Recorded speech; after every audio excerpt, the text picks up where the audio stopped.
ሰላም ሰላም ሰላም ውድ ቤተሰቦቼ እንዴት አደራችሁ? እንዴት ዋላችሁ? እንዴት አመሻችሁ? እንደያላችሁበት ሰዓት አቆጣጠር ሰላማችሁ ብዝት ይበልልኝ። እንዴት ናችሁ? እኔ በጣም ደህና ነኝ፣ እግዚአብሔር ይመስገን። ዛሬም አጠር ያለች መልእክት ነው የማስተላልፍላችሁ፣ ግን ጠቃሚ ነው።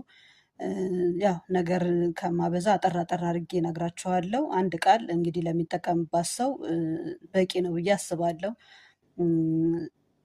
ከማታውቁኝ ቤተሰቦቼ ቻናሉን እንግዲህ ተቀላቀሉኝ። ያው ሰብስክራይብ፣ ሼር እያደረጋችሁ ለሌሎች እንዲደርስ አድርጉ። እናንተ ብቻ አይታችሁ ዝም አትበሉ፣ ለሌሎችም እንዲደርስና እንዲጠቀሙበት አድርጉ። ምንድነው ዛሬ አንድ እህት አለችና ከኦርቶዶክስ እምነት ወደ ፕሮቴስታንት ያውም የሄደችው ተሳድባ ነው። ማርያም ምንድናት ማናት? እኔ ምን ስለሆንኩ ነው እሷን እንትን ምለው ፍጡር ማመሰግነው ምናምን ብላ ብዙ ነገር ተሳድባ ወደ ፕሮቴስታንት እምነት ትሄዳለች ማለት ነው። ከዛ ጎረቤትም ምንም ቤተሰብ ኧረ ተይ ብትባል አትሰማም።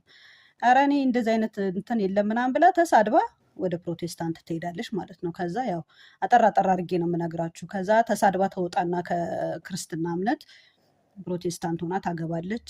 ከዛ በኋላ ያው መውለድ አይቀርም። ልክ ልትወልድ እንትን ስትል ልትወልድ ሆስፒታል ምጧ ይመጣና ሆስፒታል ትሄዳለች። ከዛ ብታምጥ ከ10 ሰዓት በላይ ብታምጥ የለም 3 ቀን ሆነ ምናምን በቃ ረዥም ጊዜ ሆነ። ከዛ በኋላ እንሽርቷ ፈሷል። ልጁ እየታፈነ ነው። ኦፕሬሽንም ለማድረግ ግራ ይገባቸዋል። ምን በቃ በጣም ግራ ይገባቸዋል ሁሉም ማለት ነው። ከዛ ልክ እንደዚህ አሁን 10 ደቂቃ ከ10 ደቂቃ በኋላ ትወልጃለች ተብላ ከ10 ደቂቃ በኋላ ልትወልድ እንትን ስትል 10 ደቂቃ ይቀርሻል በቃ ትወልጃለሽ አሁን ሲሏት፣ ከዛ በኋላ ስትታይ ዶክተሩ ይሄ ሆድሽ ውስጥ ያለው አንዴ ወደ ላይ ይሄዳል አንዴ እንትን ይላል፣ በቃ የሆነ ሄድ መጣ ነው የሚለው። እኛ በጣም ግራ ተጋብተናል። እንደውም ሰው ይሁን አውሬ ይሁን አይታወቅም ሆድሽ ውስጥ ያለው። እኛ በጣም ስለከበደን እንደውም እዚህ ሀገር በሰርጀሪም በምንም መውለድ አትችይም፣ ስለዚህ ወደ ሌላ ሀገር ነው ሄደሽ ከሀገር ውጭ ነው ሄደሽ መውለድ ያለብሽ ይላታል ማለት ነው። ከዛ እሺ ብላ ከሀገር እንዴት እንደዚህ ሆናለሁ ምናምን ብላ በቃ በጣም ትጨነቃለች።